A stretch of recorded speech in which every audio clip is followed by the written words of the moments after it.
ඉසිව රසපුවෙන් අද දවසේදී අපි සාකච්ඡා කරන්න බලාපොරොත්තු වෙන මාතෘකාව ඇත්තටම කිව්වොත් අපි මීට කලින් සාකච්ඡා කරපු මාතෘකාවක දිගුවක්. ඉතින් අද දවසේදී අපි සාකච්ඡා කරන්න බලාපොරොත්තු වන්නේ විවිධ යෝග ගැන අපි අසා තිබෙනවා. අපේ කේන්ද්‍ර පත්‍රයේ කේන්ද්‍ර සටහනේ කියවෙන විවිධ යෝග ගැන අපි අසා තිබෙනවා. රාජ යෝග, දරිද්‍ර යෝග, මේ කාම යෝග, මේ ආදී වශයෙන් වන විවිධ යෝග. අද දවසේදී අපි කතා කරන්න බලාපොරොත්තු වෙන්නේ මේ කියූ යෝග අතුරින් දරිද්‍ර යෝග, ශ්‍රමණ යෝග සහ කාම යෝග කියන යෝග පිළිබඳවයි. ඉතින් මේ පිළිබඳව අපව දැනුවත් කරන්නට සුපුරුදු පරිදිම මේ වැඩසටහනට සහභාගී වෙලා ඉන්න ප්‍රවීණ ජ්‍යොතිර්වේදී ප්‍රශාන්ත් මලවිගේ මහත්මයා. ආයුබෝවන් සුබ දැසනක්. අපි දැන් පසුගිය සතියකදී සාකච්ඡා කරා මොනවද මේ යෝග කියන්නේ මොකක්ද, රාජයෝග, මේ වගේ ප්‍රධාන යෝග කිහිපයක් ගැන කතා කරා. නමුත් අද දවසේදී මේ යෝග ගැන තවදුරටත් පැහැදිලි කර ගැනීමක් කරන අවස්ථාවේදී අපි අපිත් එක්ක පසුගිය සතියේදී සහභාගී වෙන්නට බැරි වෙච්ච අයට අපි දැනගැනීම සඳහාත් කියා දෙමු මොකක්ද මේ යෝග කියලා කියන්නේ කියලා මහත්මයා. දැන් යෝගය සහ සංයෝගය අතර වෙනස ගත්තොත් සංයෝගය කියන්නේ එකතුවක්. යෝගය කියන එක එකතුවක් තුළින් නොවුනත් ඇතිවෙන්න පුළුවන්. කවුද මේ ග්‍රහයන්? මේ නිසා යෝගයක් ක්‍රියාත්මක වීම කියන එක ඇත්ත වශයෙන්ම කේන්ද්‍රයක් තුළින් විවිධාකාරයෙන් යෝග විග්‍රහ කළත් සමහර දේවල් තියෙනවා නියත මේ ධර්මතාවයක් නොමැති යෝග. දැන් උදාහරණයක් විදිහට කියනවා නම් දැන් අපි ගත්තොත් එහෙම මේ අරිෂ්ඨ යෝග. දැන් අරිෂ්ඨ යෝග කියලා කියන්නේ එක්තරා විදිහක ආයුෂ සම්බන්ධයෙන් කියවෙන යෝගයක්. මේ ආයුෂයට න්‍යායක් දෙන්නට බෑ. එහෙනම් න්‍යායක් දෙන්නට බැරි දේ යෝගයක් නෙමෙයි. ඒතර අරිෂ්ඨ යෝග කියලා කියන්නේ අරිෂ්ඨ යෝග කියලා කියන්න පුළුවන් කෙනෙකුට. අරිෂ්ඨ යෝග කියලා කිව්වට ඒ අරිෂ්ඨ යෝග කිව්වම දැන් අපි සාමාන්‍යයෙන් ගත්තම රාජ යෝග, ධන යෝග, ශ්‍රමණ යෝග, දරිද්‍ර යෝග, කාම යෝග සහ ඥාන යෝග කියලා යෝග 6කට වෙන් වෙලා අමතරව තව කෙනෙක් මගෙන් අහපු ප්‍රශ්නයක් තමයි එහෙනම් ඔය අරිෂ්ඨ යෝග කියලා තියෙන්නේ මොකක්ද කියලා. අරිෂ්ඨ කියන්නේ ආයුෂ සම්බන්ධයෙන් කතා කරන යෝගයක්. එහෙනම් ආයුෂය කියන එකට න්‍යායක් දෙන්නට බෑ. ඒ න්‍යායක් දෙන්නට බැරි දේ යෝගයක් නෙමෙයි. ඒ න්‍යායන් දෙන්නට පුළුවන් වෙන්නට ඕන. මේ නිසා ඒක ඉතා පැහැදිලිව මතක තියාගන්න ඕනේ. ඒ නිසා මූලික වශයෙන් තියෙන යෝග 6යි. ඒ යෝග 6 විවිධාකාරට විභජනය කරන්න පුළුවන්. ඒක තහනමක් නෑ. දැන් තව ඉස්සරහට මම අදහස් කරනවා සමහර ඉදිරියේදී මේ පළාත් සභා මන්ත්‍රී යෝග, ප්‍රාදේශ සභා මන්ත්‍රී යෝගත් එයි. මොකද යෝග හදන්න පුළුවන්. මොකද ග්‍රහයින් ඉන්නවා 9 දෙනෙක්, රාශි තියෙනවා 12ක්. මේ රාශි 12 තුල ග්‍රහයින්ට ඉන්න පුළුවන් ආකාර අනුව යෝග 10 ගණනක් හදන්න පුළුවන්. දැන් විවිධයි පොතුත් ලියලා තියෙනවා යෝග සම්බන්ධයෙන්. යෝග සමහර අය 500 ගණන් 600 ගණන් පොත් ලියලා තියෙනවා. ඒ ලිව්වට මූලික වශයෙන්ම තියෙන යෝග 6යි. ඒ යෝග 6 තමයි මේ විවිධාකාරට විභේදනය වෙලා ඊට විවිධ නම් දාලා මේ යෝග වශයෙන් මේ විභේදනය කරලා පෙන්නුවට මූලික වශයෙන් තියෙන යෝග 6යි. මොකද හේතුව ඔය යෝග 6 තුලින් තමයි සෑම යෝගයක්ම ක්‍රියාත්මක කරන්නේ. හරියට නිකන් අර සප්තස්වරය වගේ. දැන් සරිගම පද නිසා කිව්වම නමුත් ඒකෙන් හදන්න පුළුවන් ගීත සංඛ්‍යාව හරි ඒක අනන්තයක්නේ. අන්න ඒ වගේ දෙයක් තමයි මම මේ කියන්නේ. හොඳයි. එහෙනම් අපි අද දවසේදී සාකච්ඡා කරන්න බලාපොරොත්තු වෙන මේකී යෝග අතුරින් ප්‍රධාන යෝග 3ක් ගැන අපි සාකච්ඡා කරන්න බලාපොරොත්තු වෙනවා. අපි මුලින්ම එහෙනම් ප්‍රවිෂ්ටයක් ලබා ගමු දරිද්‍ර යෝග. දරිද්‍රතාවය, දරිද්‍ර කියලා කියපුවම අපි දන්නවා ඒ කියන්නේ මේ දුගීකම, දුප්පත්කම. එහෙම නැත්නම් මේ හොඳ දෙයක් නෙවෙයි කියන බව අපි දන්නවා. ඒතර දරිද්‍ර යෝගයකින් වෙන්නේ මේ දෙයමද? ඇත්ත වශයෙන්ම මේ දරිද්‍ර යෝගය කියන එකේ අර්ථය අපිට කෙනෙක්ගෙන් ඉල්ලගෙන කන්නත් පිනක් තියෙන්නට ඕන. ඉල්ලගෙන කන්නත් පිනක් තියෙන්නට ඕන. දැන් අපි දැකලා තියෙනවා සමහර අවස්ථාවලදී මේ යාචකයෝ ඉන්නවා. ඒ යාචකයන් දිහා බැලුවම අපිට දීමේ චේතනාවක් පහළ වෙන්නේ අපේ හිතට. අපිට ද්වේෂයක් පහළ වෙන්නේ. දැන් සමහර යාචකයෝ ඔබ දැකලා ඇති ඔය බස් රථයකට එහෙම නැග්ගම සමහරලාට මේ එයාට කිසිම කෙනෙක් මුදලක් දෙන්නේ නැහැ. එහෙනම් ඉල්ලගෙන කන්නත් පින තියෙන්නට ඕන. නිසා දරිද්‍ර යෝගයක තියෙන මූලිකම ලක්ෂණය තමයි කෙනෙක්ගේ කේන්ද්‍රයක මේ සිකුරු ගෙන්නේ සැප දෙන්නේ. සිකුරු කුමන හෝ ආකාරයකට පීඩා වුණොත් එයාට ජීවිතේ සැපේ නැහැ. ඉතින් සැපය කියන එක කොහොමද කියලා අර්ථයක් වුත් අපි ඇත්තටම මේ සන්තුෂ්ටියනේ සැපේ කියන්නේ. සන්තුෂ්ටිය තමයි පරම ධනය. ඒ ධනය කියන එකෙන් අර්ථ දක්වන්නේ ඒක දරිද්‍ර යෝගයකට හා සමානයි සන්තුෂ්ටිය. සිතට සතුටක් නොලැබෙන ආකාරයේ ජීවිතයක් ගත කරන සිද්ධ වීමත් කෙනෙකුට දරිද්‍ර යෝගික මූලික හේතුවක් වෙනවා. දැන් ඔබ දැකලා ඇති සමහර පුද්ගලයෝ ඉන්නවා තරුණ කාලේ නොකනෝබී හම්බ කරනවා. ඒ මොකටද? වයසට ගිහිල්ලා හොඳට කාලා බීලා ඉන්නට. වයසට ගියාම දොස්තර මහත්තයා කැම තහනම් කරනවා. තෙල් දාපුවා ඔයා කන්න එපා, සීනි දාපුවා කන්න එපා, ලුණු දාපුවා කන්න එපා කියලා. ඒතර එයා තරුණ කාලෙත් එයා නොකනෝබී ජීවත් වෙන්න සිද්ධ වුණා. මොකද දියුණු වෙලා හොඳට කාලා බීලා ඉන්නවා කියලා හිතලා. වයසට ගියාම එයාට කන්න බොන්න වාසනා ගුණයක් නැහැ. සැබෙන් මෙයා ධනවතෙක්ද දුගියෙක්ද මට කියන්න. එක්තරා ආකාරයකට දුගීකමක් තමයි. දුගීකමක් තමයි. පැහැදිලිවම මතක තියාගන්න මේ සිකුරුගේ බලය ඉතා වැදගත් වෙනවා කෙනෙකුට මේ සතුට කියන එක සන්තුෂ්ටි කියන එක ලබා දෙන්නට. ඒක මූලික වශයෙන්ම ධනයෝගයක මූලික ලක්ෂණයක්. එහෙනම් සිකුරු බලවත් විය යුතුමයි කෙනෙකුට ධනයෝගයක නිසි ඵලය ලබන්නට නම්. ඇතැම් දෙනා කියනවා මේ මට ධනය ඕන තරම් තියෙනවා. දැන් ස්වීට් හවුස් එකක් අයිතුනත් වැඩක් නැහැ ස්වීට් කෑල්ලක් ගන්න තහනම් නම්. මං කියන එක පැහැදිලි වෙන්නට ඕන. එහෙනම් ඔබ පැහැදිලිව තේරුම් ගත යුතු මූලික කාරණේ තමයි ජීවිතේ ඔබට විඳින්නට නැතිනම් ඒක දරිද්‍රයෝගයක හේතුවක්. ඒ නිසා මතක තියාගන්න ඕන සිකුරු බලවත් වෙන්නටම ඕන ඔබට ජීවිතය විඳින්නට නම්. එතකොට දැන් සිකුරු කියන සිකුරු ග්‍රහයා බලවත්ව පිහිටන කේන්ද්‍ර සටහන් ඕනෑම එකකට මේ කිව් ධනයෝගයක් පිහිටනවද නැත්නම් සිකුරු දුර්වල අවස්ථාවලදී අනිවාර්යෙන් දරිද්‍ර යෝගයක් යෙදෙනවද? සිකුරු බලවත් වූ පමණින් කෙනෙකුට ධනය ලැබෙන්නේ නැහැ. සිකුරු බලවත් වෙනකොට සැපේ ලැබෙනවා. දැන් සමහර දෙනා ඉන්නවා එයාට ධනය නැහැ. නමුත් එයාට සැපේ තියෙනවා. සන්තුෂ්ටිය තියෙනවා. තවත් අයගේ සිකුරු බලවත් වුණාට ඒ තමන්ට සන්තුෂ්ටිය නොලැබෙන ආකාරයට සිකුරු පීඩාවට පත් වෙලා තියෙන උත්පත්තියෙම. ඒ සිකුරු පීඩාවට පත් වුණොත් ඒක විපාකේ ලැබෙනවමයි. මොකද ජීවිතය තුළ සතුට කියන එක ලබා දෙන්නට මූලික වෙන ග්‍රහය තමයි සිකුරු. ඒ සතුට පාලනය කරගෙන යන්න පුළුවන් ශක්තිය උදා කරන්නේ බුධ බලවත් වුණොත්. තමන්ට ඒ ලැබෙන දේ තමන්ට නිසි පරිදි පාලනය කිරීමේ ශක්තිය දෙන්නේ බුධ ග්‍රහය තුලින්. බුද්ධිය තුලින්. ඒ නිසා තමන් ජීවිතය තුළ විඳින ආකාරය අපි ඒ පුද්ගලයාගේ තම නැපනමින් තමයි තමන්ගේ දැනුම සහ ඥාන ශක්තිය අනුව තමයි තමන් ජීවිතේ විඳින්නේ. මේ තව කෙනෙක් සතුට ලබන ආකාරයට නෙමෙයි තවත් කෙනෙක් සතුට ලබන්නේ. දැන් ඔබ දැකලා ඇති සමහර අයට සතුට කියන්නේ මත්පැන් පානය කරන එක. තවත් අයට සතුට කියන්නේ විවිධ දුරාචාරවල යෙදෙන එක. තවත් කෙනෙකුට සතුට කියන්නේ පොත්පත් කියවන එක. දැනුම දියුණු කරගන්න එක. ඒකේ පුද්ගලයාට සාපේක්ෂයි. නමුත් මතක තියාගන්න ඕන ලෞකික සැපේ පිළිබඳව කතා කරන ඒ ධනය පිළිබඳව කතා කරනකොට තමන්ට ජීවිතේ විඳින්න ලැබෙනවා නම් ඒ වාසනා ගුණය ඒක ඇත්ත වශයෙන්ම සිකුරුගේ ගුණයත් බුදගේ ගුණයත් තුලින් ලැබෙන දෙයක්. ඇත්ත වශයෙන්ම සිකුරු සහ බුදගේ සංයෝගය කලාකාමී යෝගයක්. කලාකාමී යෝගයක්. ඒ නිර්මාණශීලී යෝගයක්. ඒ ගුණය ලැබෙන්නේ විශේෂයෙන් සිකුරුගේ සහ බුදගේ බලය මූලික වෙනවා. එතකොට තවත් එක් ප්‍රශ්නයක් මේ තුලින් පැන නගිනවා. ඒ තමයි දරිද්‍ර යෝගයක් තිබූ පමණින්ම කෙනෙක් දුගියෙක් බවට සිත් අසතුටින් සිටින කෙනෙක් බවට පත් වෙනවාද? දැන් දරිද්‍ර යෝගයක් තිබූ පමණින්ම දුගිය දැන් දරිද්‍ර යෝග තියෙන අයවලුන් ඉන්නවා ශ්‍රමණ යෝගයක් කියලා. දැන් අපි ඊළඟට එන්නට ඕනේ ශ්‍රමණ යෝගයට අපි ආයුතුයි.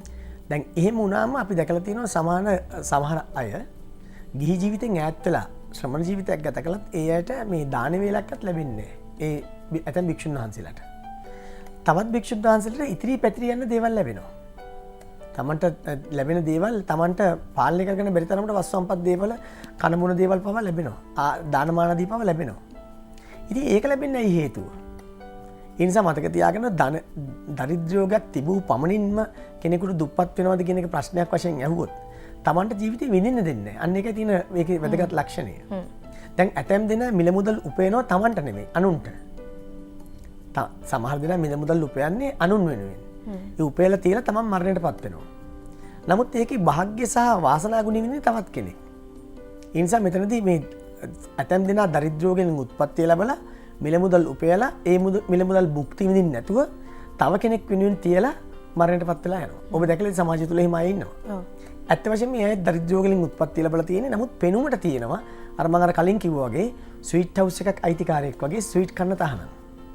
අන්න ඒ වගේ අය ඉන්න සමාජය තුල.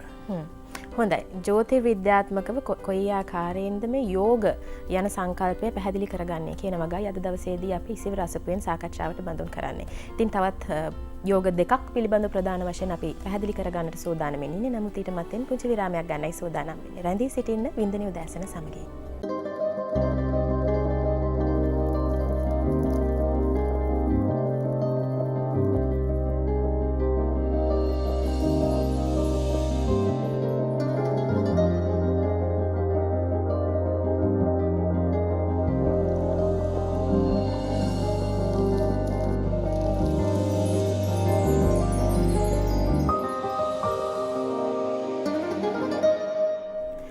නැවතත් බ්‍රහස්පතින්දා වින්දනීය උදෑසනේ ඉසිවර අසපුව විශේෂාංගය සමගින් එකතු වන්නේ.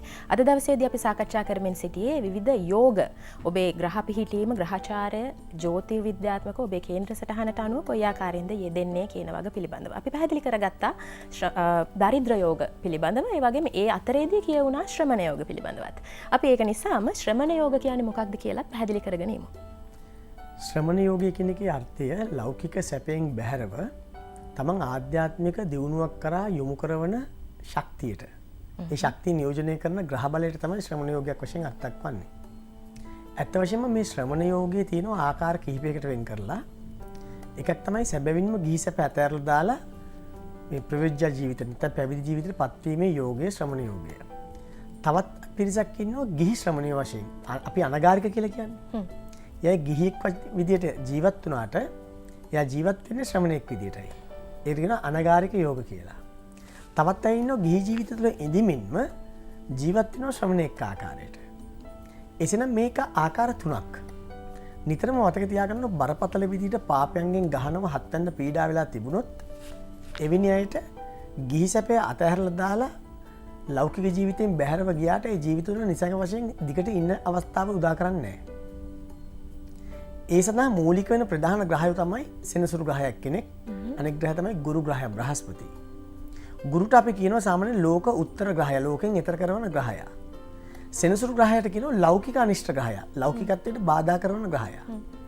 බුධ ග්‍රහයටත් විශේෂ ශක්තියක් දීලා තියෙනවා ද්විස්වභාව ග්‍රහයක් කියලා. බුධ ග්‍රහයගේ ස්වභාවය තමයි ලං වෙන කෙනා අනුව තමන්ගේ ගුණය වෙනස් කරගන්නවා. දැන් බුධ ග්‍රහයා බුද්ධිමත් කෙනෙක් එක්ක සම්බන්ධ වුණොත් බුද්ධියෙන් වැඩ කරනවා. හැබැයි බුධ ග්‍රහයා මෝඩයෙක් එක්ක එකතු වුණාම මෝඩයට කැමති විදිහට තමයි බුධ ග්‍රහය වැඩ කරන්නේ. ඒ නිසා අපි බුධ ග්‍රහයට මොකද්ද කියන්නේ? ද්විස්වභාව ග්‍රහයක් කියලා. ඊට අමතරව චන්ද්‍රයා තමයි සිතිවිලි පාලනය කරන ග්‍රහයා. චන්ද්‍රයා ප්‍රබලත්වයට පත් වුණාම තමයි මේ සිතිවිලි වල තියෙන නිර්වුල් ගුණය උදා කරන්නේ. දැන් උදාහරණයක් විදිහට මම මීට පෙරත් අවස්ථාවක් කිව්වා චන්ද්‍රයා හරියට නිකන් රූපවාහිනී කියන උපකරණයක, රූපවාහිනියක බූස්ටරේ නැමැති උපකරණය වගේ කියලා. ඒ රූප සැනලි පිරිසිදු කරනවා, නිර්වුල් කරනවා. ක්ලියර් කරලා දෙනවා සාමාන්‍ය භාෂාවෙන් කියනවා, ඉංග්‍රීසි භාෂාවෙන් කියනවා. දැන් අන්න ඒ වගේ මේ චන්ද්‍රයාගෙන් පිරිසිදු කරනවා. සිත පිරිසිදු කරන ග්‍රහය තමයි චන්ද්‍රයා. එහෙනම් මේ චන්ද්‍රයාගේ ගුණය, ගුරුගේ ගුණය, සෙනසුරුගේ ගුණය සහ බුධගේ ගුණය ප්‍රබලත්වයට පත්විය යුතුමයි ශ්‍රමණ යෝගයක අවශ්‍ය කරන මූලික ශක්තිය ලබා දෙන්නට. ඔව්. එතකොට මේ විදිහේ ප්‍රශ්නයක් ඇහුවොත්, ඒ කියන්නේ අපි දන්නා සියලුම ඒ කියන්නේ ශ්‍රමණයින් විදිහට වාසය කරන හෝ අර කිව්වා වගේ ගිහි ජීවිතයක් තුල ශ්‍රමණ සෝය, ලෝකෝත්තර සෝය අවබෝධ කරගන්නට උත්සාහ ගන්න අය මේ හැම කෙනෙකුටම ශ්‍රමණ යෝගයක් තියෙනවා වෙන්නට ඕනේද? ශ්‍රමණ යෝගයක් දැන් ඇතැම් දෙනාගේ දැන් ওই ගිහි සැප විදින අතරතුර ආධ්‍යාත්මික දියුණුව ලබා ගන්නා පුද්ගලයන්ගේ ඔය කියන ග්‍රහයන්ට අමතරව සිකුරු බලවත්ව තියෙනවා. සිකුරු ග්‍රහය කුජ ග්‍රහය බලවත්ව තියෙනවා. එවැනි අයට ගිහි සැපය තුලින් ඉවත් වෙන්න ඉඩකඩ සලසන්නේ නැහැ. නමුත් Tamanට ඊට අවශ්‍ය කරන ප්‍රඥාව තියෙනවා. සමහර විට එවැනි අයගේ දැනුම තියෙනවා මේ ශ්‍රමණ ජීවිතය ඇතුළත් වෙච්ච කෙනෙකුටත් වඩා උසස් දැනුමක් තියෙන ගිහි පුද්ගලයෝ ඉන්නවා. නමුත් එවැනි අයට අර ගිහි සැපෙන් ඉවත් වෙන්න ශක්තිය දෙන්නේ නැහැ සිකුරු සහ කුජගේ බලය නිසා. එතකොට මේ තවත් කාරණාවක් ඔබතුමාටින් මතුවුණා මීට පෙර. ඒ තමයි මේ දරිද්‍ර යෝගය සහ ශ්‍රමණ යෝගය එක්ව පිහිටන්නට පුළුවන් කියලා. මේ විදිහට හැම යෝගයක්ම මිශ්‍රව යෙදෙන්නට පුළුවන්ද? එක පුද්ගලයෙක්ගේ කේන්ද්‍ර සටහනක් තුළ යෝග කිහිපයක් පිහිටන්නට පුළුවන්ද? පැහැදිලිවම. දැන් සමහර පුද්ගලයන්ගේ කේන්ද්‍ර තුල තියෙනවා යෝග සම්මිශ්‍රණය වෙලා, චරිත ගුණ සම්මිශ්‍රණය වෙලා. හැබැයි අපි ඕනම දෙයක වැඩියෙන් බලවත් දේ අනුව තමයි අපි ඒක අර්ථ දක්වන්නේ. දැන් උදාහරණයක් විදිහට කියනනම් අපි දැන් මේ මේසෙට කියනවා පඨවි ගුණය අධිකයි, තද ගුණය අධිකයි. හැබැයි මේකේ තියෙනවා වායු ආකාශ කියන පංචමහා භූතයම ඉන්නවා. නමුත් හැබැයි අර්ථ දක්වන්නේ අර පඨවි ගුණයෙන්. දැන් සමහර ඉන්නවා ද්වේෂ චරිත. හැබැයි ද්වේෂ චරිත වලට යාගේ තියෙනවා මෝහයක් තියෙනවා, සමහරලාට මේ ප්‍රඥාව කියන ගුණයක් තියෙනවා, රාගයක් තියෙනවා.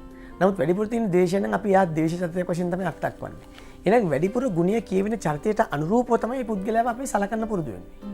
එහෙනම් ඇතැම් දෙනාගේ ශ්‍රමණ යෝගයේ යෙදෙනවා. ඒ වගේම ලෞකික අභිමතාර්ථයෙන් ඉෂ්ට කරගන්නා වූ බලවන්ත යෝගත් යෙදෙනවා. ලෞකික සැපේ නියෝජනය කරන යෝගත්. එවැනි අයගේ වැඩියෙන් චරිතවත් වෙන ගුණය අනුව තමයි මේ පුද්ගලයා චරිතවත් වෙන්නේ. හරි. දැන් යෝග දෙකක් පිළිබඳව අපි පැහැදිලි කරගත්තා මලේ මහත්මයා. නමුත් තවත් එක් යෝගයක් ඉදිරිපත් වෙනවා. අපි යෝගය ගැනත් පැහැදිලි කරගෙන පොදුවේ සියලුම යෝග ගැනත් කතා කරන්න බලාපොරොත්තු වෙනවා. අවසාන වශයෙන් දැන් යෝග තුනක් මම කිව්වා කතා කරනවා කියලා. කාම යෝග පිළිබඳවත් කතා කරන්නට ඕනේ. ඔව්. දැන් කාම යෝගය කිව්වම අපිට ඕනම කෙනෙකුට එක්වරම මතක් වෙන්නේ ලිංගිකත්වය. නමුත් ඔබට ලස්සනට සින්දු කියන්න පුළුවන් නම් ඔබට ලස්සන නටන්න පුළුවන් නම් ඔබට ලස්සනට චිත්‍රාඳින්න පුළුවන් නම් ඒකත් කාමයෝගයක් තමයි. හැබැයි ඒ කාමයෝගය තුළ ලිංගිකත්වයක් නැහැ. තවත් කෙනෙකුගේ හිත ඇත බැදගන්න ආකාරයට තමන්ට කටයුතු කිරීමේ හැකියාවක් යම්කිසි කුසලතාවයක් කෞශල්‍යතාවයක් නිසංගෙන් පිහිටලා තියෙනවා නම් ඒක ඇත්ත වශයෙන්ම කාමයෝගයක් වශයෙන් තමයි අර්ථ දක්වන්නේ. දැන් ඇතැම් දිනට තියෙනවා දැන් අපි දන්නවා සමහර ගායක ගායිකාවන්ගේ සින්දු එහෙම අපි යනකොට රූපවාහිනියක නැත්නම් ගුවන්විදුලි යන්ත්‍රයක යනකොට අපි සියලු දේවල් අතහැරලා දාලා ඒක අහගෙන ඉන්නවා. වැදගත් ගමන් අතහැරලා දාලා අහගෙන ඉන්නවා. එපමණට ඒ කටහඬ අපේ හිත ඇද බැද ගන්නවා. පැහැදිලිද කියන එක? ඒකත් කාමයෝගයක්. නමුත් මතක තියාගන්න ඕන මේ කාමයෝගය ක්‍රියාත්මක කරන මූලික ග්‍රහය තමයි සිකුරු සහ කුජ කියන ග්‍රහය. ඊට අමතරව චන්ද්‍රයා. ඒ සම්බන්ධව ඒ ග්‍රහයන් බලවත් වෙලා බුධගුරු කියන ග්‍රහයන් දෙදෙනා දුබලත්වයටපත් වුණොත් ඒ තුල තමන්ගේ ආශාවන් විකෘති කරනවා. මොකද හේතුව තමන්ට ඉටු කරගත නොහැකි ආශාවන් සිත් තුළ ඇති කරනවා. සෑමාංශයක් කිරීම. චක්කු සෝත ගහන ජීවා කාය සහ මන කියන ඉන්ද්‍රියන් ඇස කන නාසය දිව ශරීරය සහ මනස කියන ඉන්ද්‍රියන් විකෘති ආකාරයට සන්තර්පණය කරගන්නට උත්සාහ ගන්නා ස්වභාවය තමයි මේ කාමයෝගයක් වශයෙන් අර්ථ දක්වන්නේ. එහෙනම් එය ප්‍රකෘතියට වඩා විකෘතියක් ගන්න ආකාරය විශේෂම ග්‍රහයින් බලවත් වෙලා දුබල වීම තුළින් පෙන්වනවා. දැන් බලවත් වෙලා දුබල වෙනවා කියන්නේ දැන් උදාහරණයක් සිකුරු ග්‍රහය බලවත් වෙලා පාපයන්ට මැදිව පිහිටීම. ඒක බලවත් වූ ග්‍රහයක් ඉන්නවා පාපයන්ට මැදි වෙලා. එතකොට ඒ ගුණය විකෘති වෙනවා. ප්‍රකෘතියෙන් තොර වෙනවා. එවිට ඒ අදාළ ලිංගයට අනුරූප වෙන චරිත ස්වභාවයක් නෙමෙයි චරිතය තුළින් පෙන්වුම් කරන්නේ. ඒ ගුණය විකෘති. දැන් ස්ත්‍රියක් විදියට Taman ජීවත් වුණාට එයාට තියෙන පුරුෂාකාර ගතිගුණ ඇති කරනවා. පුරුෂයෙක් විදියට ජීවත් වුණාට එයාට ස්ත්‍රියාකාර ගතිගුණ ඇති කරනවා. ඒක විකෘතියක්. ප්‍රකෘතියක් නෙවෙයි. අන්න එවැනි ආකාරයේ විකෘතිතාවයන් ජීවිත තුළ උදා කරන්නට මේ ග්‍රහයන්ගේ තියෙන ගුණය වෙනස් වෙන්නට හේතු වෙනවා. තවත් අයගේ කටහඬ වෙනස් වෙනවා. තවත් අයගේ ක්‍රියාකාරකම් වෙනස් වෙනවා. තවත් අයගේ ලිංගික ක්‍රියාකාරකම් වල තියෙන ගුණාත්මක ස්වභාවයන් වෙනස් වෙනවා. ඒ අදාළ ලිංගයකට අනුරූප නොවන ආකාරයට හේතුගෙන දෙන කාරණා යෙදෙනවා. අන්න එවැනි විදිහට විකෘතිතාවය නැති වෙන්න හේතු වෙනවා මෙවැනි ග්‍රහයන් පීඩාවට සහ දුබලත්වයට පත්වීම. අපි තවත් පැහැදිලි කරගන්නට ඕනේ මේ කියූ කාමයෝග සඳහා බලපාන ග්‍රහයන් මොනවද කියලා. ඇත්ත වශයෙන්ම ග්‍රහයන් තමයි සිකුරු එක්කෙනෙක්. සිකුරු කියන ලෞකික ඉෂ්ට ග්‍රහයෙක්. දැන් කුජ කියලා කියන්නේ ලෝකෝත්තර අනිෂ්ට ග්‍රහයෙක්. ලෝකෝත්තර ගුණයට ආධ්‍යාත්මික දියුණුවට බාධා පමුණුණු ග්‍රහයෙක්. මේ දෙන්න ඒක රාශී වෙනකොට එකට එකතු වෙනකොට එතන හටගන්නවා කාමයෝගමය ගුණය. හැබැයි මතක තියාගන්න ඕන මේ කාමයෝගමය ගුණය තිබුණට මට එක්තරා අවස්ථාවකදී මතක් වෙනවා ලංකාවේ තාම දක්ෂ චිත්‍ර ශිල්පියෙක්. ඔහුට පුළුවන් ත්‍රිමාණිකව චිත්‍ර අඳින්න. ත්‍රිමාණිකය කියන්නේ චිත්‍රයට පණ තියෙනවා. දැන් අපි දැකලා තියෙනවා සමහර චිත්‍ර ශිල්පීන් අඳින චිත්‍රයට පණ තියෙනවා. පණ තියෙනවා චිත්‍රයට. පණ තියෙනවා වගේ පේනවා. පණ තියෙනවා චිත්‍රයට. ඇත්තටම අඳින රේඛාවට පණ තියෙනවා. ප්‍රාණේ තියෙනවා. දැන් සටන් ශිල්පියෙක් ගහන පහරට පණ තියෙනවා. පණ කැවිලා තියෙන්නේ පහරට. අපි කියනවා පණ පෝලා තියෙනවා කියලා. අපිටත් පුළුවන් පහරක් ගහන්න. සටන් ශිල්පියෙකුට පුළුවන් පහරක් ගහන්න. නමුත් සටන් ශිල්පියා ගහන පහරට ප්‍රාණේ තියෙනවා. චිත්‍ර ශිල්පියා අඳින රේඛාවට ප්‍රාණේ තියෙනවා. පණ තියෙනවා. අන්නේ පණ පොවන්න පුළුවන් හැකියාව ඇති කරනවා කාමයෝගයක් තුලින්. පණ පීමේ හැකියාව. ඒක ජීවිතය තුළ සමාජයේ පිළිගන්න ආකාරයට තමගේ ආධ්‍යාත්මික දියුණුවක් කරා යොමු කරන්න අවශ්‍ය කරන ශක්තිය දෙන්නේ ඒ ග්‍රහයන්ගෙන් නෙවෙයි. ඒකට මුල් වෙනවා බුධ ග්‍රහය සහ ගුරු ග්‍රහය. ගුරු ග්‍රහය ප්‍රබලත්වයට පත් වෙලා කාමයෝගයක් පිහිටුවම ඔහු කරන ක්‍රියාකාරකම් තුළින් ඔහුට ලෝකෙන් එතර වීමට අවශ්‍ය කරන ශක්තිය ලබා දෙනවා. ආධ්‍යාත්මික දියුණුව ඇති කරනවා තමන් කරන ක්‍රියාව තුළින්. ඒ වගේම ගුරු ග්‍රහය දුබලත්වයට පත් වෙනකොට ලෝකෙන් එතර වීමේ ක්‍රියාවට අවශ්‍ය කරන ශක්තිය ලබා දෙන්නේ නැහැ. ඒ තුළ තියෙන්නේ පංචකාම රසයට තදින් නැඹුරු කරන ගුණයක් පමණයි. බුධ ග්‍රහයේ බලය තුලින් ඒක තමා බුද්ධිය තුලින් මෙහෙवला ඒක තමාගේ ලෞකික අභිමතාර්ථයන් ඉෂ්ට කරගන්නට පුළුවන් ආකාරයේ ධන සම්පත් වාසනා ගුණ උදා කරගන්න පුළුවන් ආකාරයට තමාගේ කුසලතාවය සහ ලෞකික හැකියාවන් වර්ධනීය තත්ත්වයකට පත් කර ගැනීමේ හැකියාව ලැබෙනවා. එසේනම් ඔය යෝග සෑම දෙයක් තුළින්ම තමන්ට තමන්ගේ ජීවිතයට අවශ්‍ය කරන අනාගත ක්‍රියාකාරකම් දියුණුවට පත් කරගන්න තමාගේ අරමුණු සහ අපේක්ෂාවන් කරා යන්නට අවශ්‍ය කරන ශක්තිය උදා කරගන්න ලැබෙනවා. ග්‍රහයන් නිසි පරිදි බලවන්තව පිහිටියොත්. ඔව් එතකොට මලවි මහත්මයා දැන් මේ යෝග හෝ වේවා යම්කිසි මේ ග්‍රහචාරයන් මේ කියන මේ කේන්ද්‍රයේ ග්‍රහ පිහිටීම කියන දේ අපිට පාලනය කරගන්නට පුළුවන් දෙයක් නෙමෙයිනේ අපි හිතලා කරගන්නට පුළුවන් දෙයක්ද කියන ප්‍රශ්නයක් තියෙනවා. ඒ කියන්නේ කෙනෙකුට ඔය කිව්වා වගේ දරිද්‍ර යෝගයක් යෙදිලා තියෙනවා නම් ඒ පුද්ගලයාට එය වෙනස් කර ගැනීමේ හැකියාවක් තියෙනවද? ඒ පුද්ගලයාට දියුණුවක් ගැන බලාපොරොත්තුවක් ප්‍රාර්ථනයක් හිතේ දරා ගන්නට හැකියාවක් තියෙනවද? හැමෝටම බෑ. දැන් බුද්ධි චරිතයකට පුළුවන් තමාගේ ජීවිතයේ අරමුණු තමන්ට තියෙන බාධක වළක්වාගෙන තමාගේ ජීවිතේ සාර්ථකත්වය කරා පමුණවා ගන්නට. ශ්‍රද්ධා චරිතයට පුළුවන්. නමුත් මෝහ චරිතයට බෑ. දැන් අපි උදාහරණයක් විදිහට දැන් ඔබ අසනීප වෙලා ඉන්නකොට මම දැක්ක දැන් ඔබ බෙහෙත් ඖෂධ පාවිච්චි කරනවා. ඒ ඔබ බුද්ධි චරිතයක් නිසා. වෛද්‍යවරයා විසින් දෙන ලද ඖෂධය නිසි වේලාවට නිසි මාත්‍රාවෙන් ගන්නට ඔබ දන්නවා. නමුත් ඒ වෛද්‍යවරයා විසින් දෙන ලද හැම ඖෂධයම හැමෝම නිසි වේලාවට නිසි මාත්‍රාවෙන් ගනීද? නෑ. හැමෝම ඒ දේ මේ වාසනා ගුණය හැමෝටම නෑ. ඊට අවශ්‍ය කරන බුද්ධියකින් ඉපදෙන්නට ඕන. තිර සංඥා තියෙන්නට ඕන. අපි තිරසන් කියලා කියන තිර සංඥා නැති නිසානේ. දැන් ඔබට වෙලාව මතකයි වෛද්‍යවරයා දීපු වෙලාව. දැන් මම බෙහෙත් බොන්න ඕන වෙලාව හරි. තිර සංඥාවක් ඔබට තියෙනවා. ඔබ තිරස්චීනෙක් නොවන නිසා. තිර සංඥා නැති කෙනාට ඒ වෙලාව අමතක වෙනවා. අන්න ඒ වගේ ඔබට යම්කිසි ඔබගේ ජීවිතයේ වාසනා ගුණයන්ට බාධා වෙන ආකාරයට යම්කිසි යෝගයක් ජීවිත තුළ ඉදලා තියෙනවා නම් ඒ යෝගයේ තියෙන ගුණය මැඩපවත්වාගෙන ඔබට ඉදිරියට යෑමේ හැකියාව ඇති කරන්න අවශ්‍ය කරන බුද්ධිය සහ ප්‍රඥාව තියෙන්නට ඕන. ඒක නැතිනම් තමන්ට ජීවිතේ ජය ගැනීමට බාධා කරන ඕක තමයි යථා ස්වභාවය. දැන් කෙනෙකුට ඒ විදිහට ස්වයං විවේචනයක් Taman ගැන ඒ විදිහේ ස්වයං වාරණයක් ස්වයං විනයක් නැත්නම් නමුත් දෙමව්පියන් හෝ වැඩිහිටියන් හෝ මේ ජ්‍යොතිර්විද්‍යාඥයෙක් හෝ උපදෙසක් දෙනවා නම් මේ විදිහේ නරක යෝගයක් ඔබට පිහිටා තිබෙනවා මේන් ගොඩ එන්නට නම් මේ කටයුතු කරන්නට කියලා ඒ විදිහට වෙනත් කෙනෙක් වෙනුවෙන් උපදෙසක් දීලා ගොඩ ගන්නට හැකියාවක් තියෙනවා. නමුත් උපදෙස් හැමෝම පිළිපදින්නේ නැහනේ. මම දන්න එක්තරා ආර්ථික විද්‍යාව ගුරුවරයෙක් ඉන්නවා. එයා අනුන්ගෙන් සල්ලි ඉල්ලන් තමයි ජීවත් වෙන්නේ. හැබැයි ආර්ථික විද්‍යාව පිළිබඳව මේ සම්මාන සහතික තියෙනවා. ආර්ථික විද්‍යාව සම්බන්ධ ආර්ථික විද්‍යාව උගන්වනවා. නමුත් ඔහුගේ ආර්ථිකය දුර්වලයි. ඒ නිසා අපි යම්කිසි විශේෂ ක්ෂේත්‍රයක දැනුම ලබා ගැනීම පමණක් තමාගේ ජීවිතය සාර්ථක වෙන්න හේතු වෙන්නේ නැහැ. ඊට අවශ්‍ය කරන නිසඟ වාසනා ගුණය තියෙන්න ඕන. පුබ්බේත කත පුඤ්ඤතා තියෙන්නට ඕන. පෙර කරන ලද පින් තියෙන්නට ඕන. ඒ පුණ්‍ය බලය ප්‍රධානයි. ඒ පුණ්‍ය බලය ඊට අත්‍යවශ්‍ය සාධකයක්. ජීවිත තුළ තමන්ට ලෞකික සැප සම්පත් ලබා දෙන්නට. මොකද පින් බලය කියන එක තුලින් තමයි අපිට ලෞකික සැප ලබා දෙන්නේ. පාපකාරී ක්‍රියාවන් තුලින් වෙන්නේ අපිට දුක්ඛ දෝමනස්යන් ලබා දීම. ඒ නිසා මේ දෙක අන්‍යෝන්‍ය වශයෙන් වෙන් කළ අඳුනා ගන්නට හැකියාව තමයි මේ ජ්‍යොතිෂ ශාස්ත්‍රය තුලින් උදා කරන්නේ. හොඳයි. අද දවසේදී අපි කතා කරන්නේ යෝග පිළිබඳව. ඉතින් අපි කතා කරා ප්‍රධානම යෝග 3ක් පිළිබඳව. ඒ වගේම පොදුවේ යෝග පිළිබඳවත් තවත් බොහෝ දේ සාකච්ඡා කරන්නට ඉතිරිව තිබෙන අවස්ථාවේදී අපි පුංචි විරාමයක් ගන්නයි නැවතත් සූදානම් වන්නේ. රැඳී සිටින බ්‍රහස්පතින්දා වින්දනීය උදෑසන සමගින්.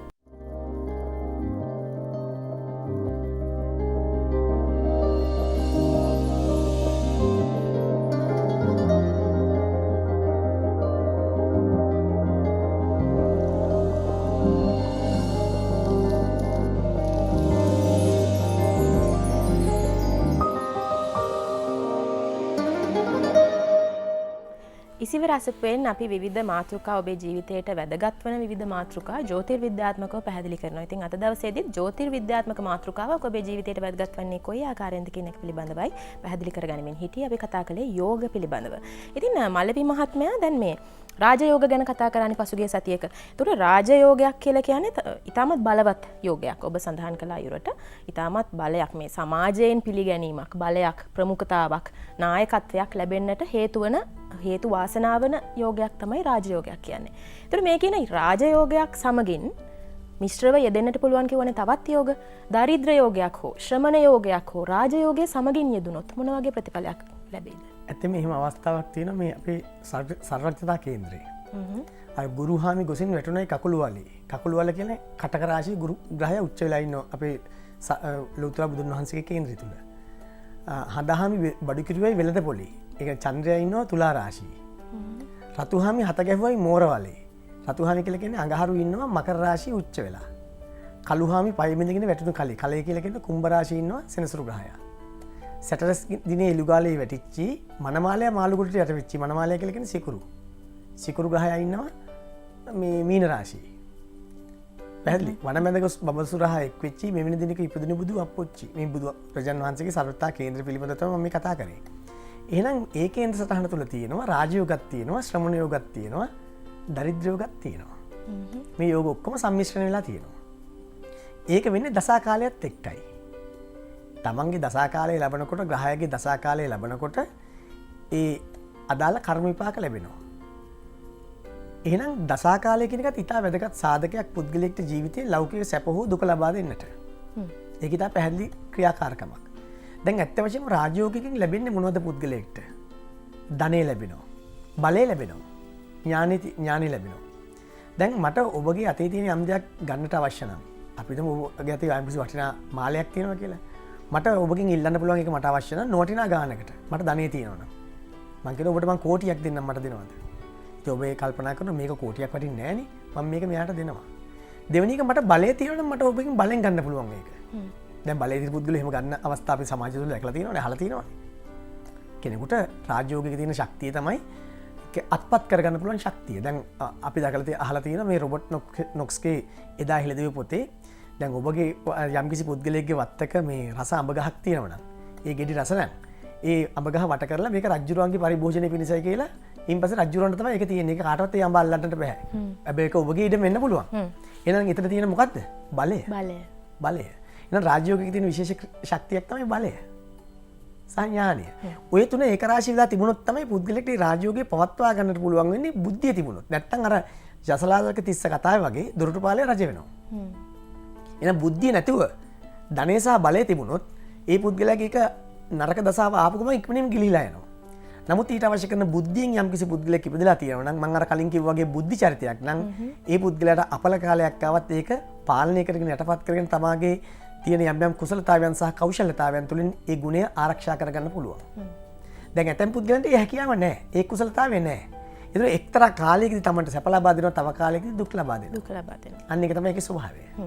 එතකොට දැන් දරිද්‍ර යෝග වගේ අයහපත් යෝගයක් යෙදී තිබෙන කෙනෙකුට බුද්ධිය තිබෙනවා නම් අර කිව්වා වගේ එක්ක ශ්‍රද්ධා චරිතයක් නම් බුද්ධි චරිතයක් නම් ඔහුට හෝ ඇයට මේ තත්වෙන් ගොඩ එන්නට අවශ්‍යතාවයක් වමනාවක් තිබෙනවා නම් ගොඩ එන්නට පිළියමක් තිබෙනවාද යම් කිසි එහෙම මේ දරිද්‍ර යෝගයෙන් ගොඩ එන්නට එයට ප්‍රතිකර්මයක් ඔබ ඉතා හොඳ ප්‍රශ්නයක් ඇහුවේ දැන් බුද්ධිය පමණක් තිබිලා දරිද්‍ර යෝගයක් තිබුණොත් ඒකනට බුද්ධිය ලබා දෙනවා හොඳට මම දන්න එක්තරා කෙනෙක් ඉන්නවා ඉංග්‍රීසි ඩික්ෂනරිම කටපාඩම් එයා ගාවට තමයි ඔය මේ ඔය අඩු කොපියක් කියව ගන්න ඔය පොඩි පොඩි වැඩවලට ඇවිල්ලා රුපියල් 5,000ක් එයාට දීලා ඒ අදාළ කටයුත්ත කරගන්නවා එයාට ඒ දැනුම සහ ඥානය තිබුණාට එයාට ධනය නැහැ ධනයෝගකින් උත්පත්තිය ලැබල නෑ හැබැ යට තියන බුද්ධිය එනම් බුද්ධිය පමණක් තිබිලා කෙනෙකුට ධනයෝගයක් නොයිදී තිබුණොත් එයට සැපවිඳින්න ලැබෙන්නේ යට දැනුම තියෙනවා එයට මුළු මං අර කලින් කිව්ව අර ඔක්ස්ෆර්ඩ් ඩික්ෂනරිම කටපාඩම් ඉතින් එහෙම හැකියාවක් තියෙන පුද්ගලයෝ සමාජය තුළ ඉන්නවා හැබැයි ඒ වෙන අයට ධනය නොලැබෙනවා නම් ඒ අයගේ ධන වාසනා ගුණය නැත්තම් ඒ වාසනා ගුණය නැහැ තවත් අයට ධනය තියෙන බුද්ධිය නැහැ මම දන්න ඒවගේ ඉන්න එක මුදලාලි කෙනෙක් යා කනත්සන ගහන්න ඇගලි සලකුණු අත්සන ගහන්න අත්සනක් ගහන මේ ළඟදිගෙන ගත්තා හැබැ යට ධනය තියෙනවා යට බුද්ධිය නෑ පැහැදිලි අන්න ඒ නිසා ඒ අපි තේරුම් අරගන්නට ඕන ඒ කියන්නේ දැන් කෙනෙකුට යම්කිසි යෝගයක බලයක් පිහිටලා තියෙනව නම් දරිද්‍ර යෝගයක් හෝ පිහිටා තිබෙනවා නම් එයින් ගොඩ එන්නට මං කිව්වා වගේ ප්‍රතිකර්මයක් නැද්ද මේකෙන් මිදෙන්නට ප්‍රතිකර්මයක් නැද්ද ඒකෙන් මිදෙන්නට යම් ප්‍රතිකර්ම තියෙනවා යම් ප්‍රතිකර්ම තියෙන විශේෂම මැනික් ප්‍රතිකර්මය එක හොඳ දෙයක් ඒකෙන් යම් මැනික් ප්‍රතික නමුත් සමහර දෙනා ඉන්නවා දැන් දරිද්‍රයෝගයෙන් උත්පත්ති ලැබලා ඒ මැනික් ප්‍රතිකර්මයක් කරගන්නවත් තමන්ට වත්කමක් නැහැ දැන් ඔබ දැකලා ඇති සමහර අය ඉන්නවා රෝගීන් එයාට බෙහෙතක් ගන්නකොට බෙහෙත ගන්න වත්කමක් නැහැ ඒ නිසා ඒ රෝගී නිසා මිය දෙනවා ඒ මය අපි සමාජයේ දැකලා තියෙනවා එහෙම අයට දැන් ඔය කීප විදිහේ මේ අධික මිලාදික ඔය වගේ පිළිලීමක් ඇරෙන්නට සාමාන්‍ය බෝධි පූජාවක් හෝ වෙනත් එවැනි බෝධි පූජා ආදී පිළිවෙත් දෙන්නට පුළුවන් ඉතින් ඒ වගේ කෙනෙකුට කිව්වම ගොඩක් වෙලාට ඒ වගේ අය කියන මට ඒකට යන්නවත් වෙලාවක් නැහැ කියලා මට ඒකට යන්න තරම් මානසික තත්ත්වයක් නැහැ කියලා ඉතින් ඇත්ත වශයෙන්ම සමහර දෙනා ඉන්නවා දැන් ඇස් අන්ධ කෙනෙකුට ඔබ කල්පනා කරලා ඔබ වෛද්‍යවරියක් නම් ඇස් අන්ධ කෙනෙකුට ඔබට පුළුවන් ද උපස් වේලක් පලඳලා ඇස් වල පෙනුම ලබා දෙන්නට එහෙනම් යම්කිසි කෙනෙකුට පොඩි හෝ ශක්තියක් අවශ්‍යයි ඒ ගුණය වර්ධනීය තත්ත්වයට පත් කරන්නට මොකද ඔබ බැංකු මැනේජර් වුණාට මගේ පොතේ සල්ලි නැත්තම් ඔබට පුළුවන් ද මට යම්කිසි මගේ දියුණුවට අවශ්‍ය කරන උපදෙසක් දෙන්න ඔබගේ දැනුම තුලින් බෑ එහෙනම් මේකත් ඒ වගේ තමයි මොකද එහෙම මම කියනවා නම් යම්කිසි කෙනෙක් කියනවා නම් යම්කිසි ජ්‍යොතිෂ ශාස්ත්‍රඥයෙක් හෝ යම්කිසි අර්ථ ශාස්ත්‍රඥයෙක් හෝ ඕනෑම පුද්ගලයෙක් කියනවා නම් සමාජය තුළ මේක විවෘත දෙයක් ඕනෑම පුද්ගලයෙක් කියනවා නෑ නෑ එවැනි කෙනෙකුට උපදෙසක් දීලා එයාගේ පුද්ගලික ජීවිතය වෙනස් කරන්න පුළුවන් කියලා එහෙනම් කර්මයක් වෙනස් කළ හැකි වෙන්නට ඕන කර්මය වෙනස් කරන්න පුළුවන් එක්තරා මට්ටමකට මම අර කලින් කිව්වා වගේ පොඩ්ඩක් ඇස් වල පෙනුම වර්ධනය කරන්න පුළුවන් ඇස් නොපෙනෙන කෙනෙකුට ඇස් වල පෙනුම වැඩි කරන්න පුළුවන් හැකියාවක් නැහැ අන්න ඒ වගේ තමයි කර්ම ශක්තිය ඔව් එතකොට මලවි මහත්මයා ඔන්න දැන් ඔබ පැහැදිලි කරා යෝග විශේෂ 6ක් තිබෙනවා කියලා රාජයෝග ධනයෝග ඥානයෝග කාමයෝග දරිද්‍රයෝග සහ ශ්‍රමණයෝග කියලා මේ කිව් යෝග 6 මිශ්‍රව විවිධාකාරයෙන් උස් පහත්ව විවිධායට යෙදෙනවා කියලාත් කිව්වා ඔබ කියන විදිහට මේ විදිහට ප්‍රතිකර්මයක් කරලා යම්කිසි යෝගයක බලපෑමෙන් මිදෙන්නට බැරි නම් මෙහෙම යෝගයක් තිබෙනවා කියලා හඳුනාගෙන මොකක්ද ඇති ප්‍රයෝජනය කෙනෙකුට නෑ හඳුනා ගැනීම වටිනවනේ හඳුනා ගැනීම කියන එක දැන් මම ඔබට කියනවා දැන් උදාහරණයක් විදිහට අන්න අතන ඔබට මනුස්සෙක් විලිතියන්න තුවක්කොත්තියන් ඉන්නවා. මං ඔබට කියනවා එක. ඔබට යම් කිසි ආකාරයක ආරක්ෂිත පියවරක් මොකක් හෝ ගන්නට පුළුවන්. ඔබට ඒ කලින් දැනුවත් කිරීමක් කළොත්. ඒ දැනුවත් කිරීමක් නොදැන හිටියොත් එimhe ඔබ එතනට ගිහිල්ලා අනතුරකටපත් වෙන්න පුළුවන්. නමුත් මං ඔබට මේ දේ කිව්වම සමහරට ඔබ හිත බය වෙනවා වගේ. දැන් මං ඔබට නොකිය හිටියොත් හිතට බය වීමක් වෙන්නේ නැහනේ. ඔබ එතනට ගිහලා පහරකයි. නමුත් ඔබට ඒක කලින් දැනුවත් වීම වාසිසහගතයි. එහෙනම් අපි කෙනෙකුට කිව්වොත් ඔබට මේ වගේ යෝගයක් මේ කේන්ද්‍ර තුල පිහිටලා තියෙනවා. ඔබට මේ සඳහා අවශ්‍ය කරන මේ ප්‍රතිකර්ම කරන්න. දැන් උදාහරණයක් විදිහට බොහෝ දෙනෙක් ඇත්ත වශයෙන්ම මේ දරිද්‍ර යෝග කියන එක පිහිටන්නේ. අන්සතු ධනය තමා විසින් භුක්ති විඳීම, අදත්තා දානය, සොරකම් කිරීම පෙර භවයේදී. අන්සතු අසු සම්පත්, දේවල් සම්පත්, සොරකම් කිරීම. ඉතින් එවැනි අයට කියන්නේ තමන් ආස දේවල් දන් දෙන්න ඕන. තමන් ආස කෑම බීම දානමය වශයෙන් දෙන්නට ඕන. කුඩා දරුවන්ට දෙන්න පුළුවන්, භික්ෂුන් වහන්සේලාට දානමාන වශයෙන් දෙන්නට පුළුවන්. මොකද කුඩා දරුවන්ට දෙන දානෙ ඉතාමත් වටිනවා. මොකද කුඩා දරුවන්ගේ හිත ගොඩක් ප්‍රභාස්වරයි. ආගන්තුක දැන් කිලිටවීම අඩුයි අපිට සාපේක්ෂව. නිසා කුඩා දරුවෙකුට දෙන දානෙ දැන් තමන් ආස කරනවා නම් අපි හිතමු පළතුරු රස කැවිලි වලට ආසයි නම් මට රස කැවිලි තහනම් කරලා තියෙනවා වෛද්‍යවරයා විසින්. රස කැවිලි කැපත් පිරිසක් ඉන්නවනේ කවුද? කුඩා දරුවෝ. ඒ විනයට රස කැවිලි දානයක් දෙන්නට පුළුවන්. එතකොට තමන්ගේ අර තියෙන අකුසලෙන් යම් තාක් දුරකට තමන්ට අත්විඳින්නට පුළුවන්. අනේ එවැනි ප්‍රතිකර්ම වල දෙන්නට පුළුවන්. ඒක මම නැහැ කියන්නේ නැහැ. නමුත් එවැනි කෙනෙකුට අපි එවැනි ප්‍රතිකර්මයක් දුන්නත් ඒ වගේ කියනවා මට ඔය වගේ දෙයක් කරන්න වෙලාවක් නැහැ. මට කාලයක් නැහැ. මට ඉඩක් නැහැ. මට ඕකටවත් කීයක්වත් අතේ නැහැ. මට පන්සලකට ගිහලා මලක් පූජා කරන්න කිව්වොත් මට ඕකට යන්න වෙලාවක් නැහැ. මගේ රස්සාව වැඩි නිසා මට යන්න වෙලාවක් නැහැ. අන්න එවැනි ආකාරයේ කතා කියනවා. මගේ මේ අවුරුදු 30කට වැඩි අත්දැකීම් තුලින් මම මේ කතා කරන්නේ. ඒ නිසා එවැනි අවස්ථාවන්ට මම ජීවිතේ මුහුණ දීලා තියෙනවා. එවැනි නිසා හැමෝටම අපි දෙන ප්‍රතිකර්ම ගැලපෙන්නේ නැති බවත් ඉතා පැහැදිලිව අකමැත්තෙන් උනත් කියන්නට ඕන. ඔව්. දැන් තවත් එක් ප්‍රශ්නයක් මට අහන්නට හිතෙන මලේ මහත්මයා. දැන් මේ ප්‍රශ්නේ නම් මම දන්නේ නැහැ නිවැරදිද කියලා එහෙම අහන එක. නමුත් තරමක් විවාදාත්මකයි. ඒ තමයි ධන යෝගයක්. ධන යෝග කියලා දෙයක් පැහැදිලි කරනවානේ. ධන යෝගය සහ දරිද්‍ර යෝගය එකිනෙකට ඒ කියන්නේ එක්ව මිශ්‍රව යෙදුනොත් මොන වගේ ප්‍රතිඵලයක් යෙදෙයිද? ඔව් ධන යෝගයත් සමග දරිද්‍ර යෝගය. ඔව්. සමහර අයට ධන යෝගය දෙනවා තමන් උපයන්නේ අනුන් වෙනුවෙන්. තමන්ට ඒ ධනය භුක්ති විඳින්න වාසනා ගුණයක් නැහැ. ඔහු දරිද්‍ර යෝගයෙන් උත්පත්ති ලැබලා තියෙන්නේ. හැබැයි ඔහුට ධනය තියෙනවා. වස්තුව තියෙනවා. දේපල තියෙනවා. වෙල් ලක්ෂයක් තිබුණත් වැඩක් තියෙනවා තමන්ට බත් කන්න එක පිඟානයිනේ. තමන්ට සමහර අයට බත් කන්නත් අහනම්. දොස්තර මහත්තයා කියලා තියෙන්නේ බත් පීරිසියයි කන්න කියලා. හැබැයි අර වෙල් ලක්ෂයක් තියෙනවා. වැඩක් තියෙනවද? මම අර කලින් කිව්වා වගේ ස්වීට් හවුස් එකක් අයිති වුණත් තමන්ට ස්වීට් කෑල්ලක් කන්න තහනම් නම් මොකක්ද ඇති වෙන්නේ? එහෙනම් එවැනි අය ධනය උපයනවා ඒ තමන්ට නෙමෙයි අනුන්ට. අනුන්ට තියලා ඒක මරණයටපත් වෙනවා. එහෙනම් තමන්ට භුක්ති විඳින්න නොලැබෙන දේ තමන්ගේ නෙමෙයි. තමන්ගේ නමට ඉඩම් කඩම් තිබුණට වස්තු සම්පත් තිබුණට දේපල සම්පත් තිබුණට සමහර අය ඔබ දන්නවද මිල මුදල් වස්තු සම්පත් තිබුණා සමහර අයට ඇඳුමක් අඳින්නට බෑ. ඇඟේ කුෂ්ඨ දාලා. ඇඳුමක් අඳින්නට වාසනා ගුණයක් නැහැ. සිරිප්පු දෙකක් නැත්නම් සපත්තු දෙකක් කකුල් දෙකේ දාන්නට වාසනා ගුණයක් නැති අය ඔබ දැකලාද සමාජය තුල ඉන්නවනම්? ඒ නිසා මතක තියාගන්න සමාජය තුළ තමා උපයා සපයා ගන්න දේ භුක්ති විඳින්න තමන්ට වාසනා ගුණයක් තියෙන්න ඕන. ඒ වාසනා ගුණේ නැති උත්පත්ති තියෙනවා සමහර අය. එවිනියට කියන්නේ ඇත්ත වශයෙන්ම දානේ ශක්තිමත් කරන්න. මොකද ලෝතර බුදුන් වහන්සේ අපිට දීලා තියෙන උපදේශය තමයි දාන සීල භාවනා. දන් දෙන්න සිල් රකින්න භාවනා කරන්න කියන එක. නමුත් වර්තමානයේ බොහෝ දෙනෙක් කරන්නේ භාවනා සීල දාන. භාවනා කරලා සිල් රැකලා පුළුවන් නම් මං දන් දෙනවා කියන අදහසින්. බොහෝ විට එවැනි යෝගවලින් ඉපදෙන අය බොහෝ විට කරන්නේ භාවනා කරනවා මිසක් දන් දීමේ අවශ්‍යතාවයක් එයාට නැති බව තමයි කියන්න තියෙන්නේ. ඉසිව රසපුවෙන් අපි සාකච්ඡා කරමින් ඉන්නේ මේ යෝග පිළිබඳව.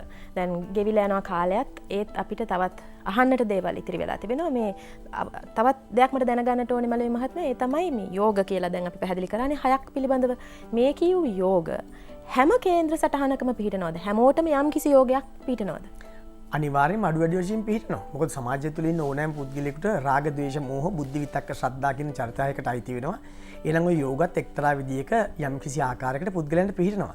ඒ තුලින් තමයි පුද්ගල ඥානය, බලය, ශක්තිය, හැකියාව, කුසලතාවයන්, විශිෂ්ට ජය, සැප, කීර්ති, තේජස, බලය, ගෞරවය, ආරක්ෂාව කියන මේ සප්තවිධ කරුණු ශක්තිමත් කරන්නට මේ යෝග හේතු වෙනවා. ඒ නිසා එක් එක් පුද්ගලයාට ඒ කරන ලද කුසල අකුසල කර්මවල විපාකදායි තත්වයන් අනුව ඒවා බල දුබලකම් අනුව පිහිටනවා. ඒක ස්වභාවයක්. ඒක කිසි වෙනසක් නැහැ. ඒක කාටත් පොදුයි. කාටත් පොදු වශයෙන් යෙදෙන මෙම යෝග එතකොට ඔබ කියන්නේ පාලනය කරගන්නට හැකියාවක් නැහැ. නෑ, ඇතැම් දේවල් පාලනය කරන්න පුළුවන්. දැන් ඔබ ධන යෝගයකින් ඉපදලා තියෙනවා නම් ඔබට ඒක රාජ්‍යෝගයක් බවට පරිවර්තනය කරගන්න පුළුවන්. කොහොමද? ඒ කොහොමද? මට ධනය තියෙනවා. මට නැත්තේ ඥානය. මම ඥානය මුදල් දීලා ගන්නවා. මම මගේ කටයුතු වලට ඉංජිනේරුවෙක් ගන්නවා, ඇකවුන්ටන්ට් කෙනෙක් ගන්නවා, ගණකාධිකාරීවරයෙක්. මගේ අවශ්‍යතාවයන්ට මම ගන්නවා ධනය යොදවල බුද්ධිය මිලදී ගන්නවා. එහෙනම් එතකොට දැන් ධනෙ තියෙනවා මට ඊට අමතරව මොකද තියෙන්නේ? බුද්ධිය තියෙනවා. ඒ ධනයයි බුද්ධිය එකතු වෙච්ච තැනට නිකාම්ම බලය එකතු වෙනවා. ඒක ස්වභාවයක්. එහෙනම් මම දැන් රාජ්‍යෝගයක් හිමිකරුවෙක්. දැන් ඔබ දැකලා ඇති මම දන්න එක්තරා මුදලාලි කෙනෙක් නැත්නම් හොඳ ධනවත් ව්‍යාපාරිකයෙක් හිටියා. එයා යම්කිසි ආයතනයක් පටන් ගත්තා. ඒ ආයතනය පටන් ගන්නකොට එයා ඒ ආයතනට අවශ්‍ය කරන ගණකාධිකාරිවරු, වෛද්‍යවරු, ඊට අමතරව ඉංජිනේරු ආදී අරගෙන විශාල ව්‍යාපාර පටන් ගත්තා. අදටත් මේ කතා කරන මොහොතේ එවැනි ව්‍යාපාර යනවා. එහෙනම් ඔහු රාජ්‍යෝගික හිමිකරුවෙක්. එහෙනම් මතක තියාගන්න බුද්ධිය තියෙන කෙනාට ධනය තියෙන කෙනාට බුද්ධිය ලබාගෙන ඒක රාජ්‍යෝගයක් බවට පරිවර්තනය කරගන්න පුළුවන්. හොඳයි. ඉතින් ඔන්න අද දවසේදී අපි සාකච්ඡා කරේ ඊටමත් වැදගත් මාතෘකාවක්. ඒ තමයි යෝග වල පිහිටීම කොයි ආකාරයෙන්ද ඔබේ ග්‍රහ පිහිටීම අනුව යෙදෙන්නේ කියන වගේ පිළිබඳව මේ ගැන අපිව දැනුවත් කරන්නට එකතු වුණා ප්‍රශාන්ත් මල්ලිවිගේ මහත්මයා. ආයුබෝවන් කියා ස්තුතිවන්ත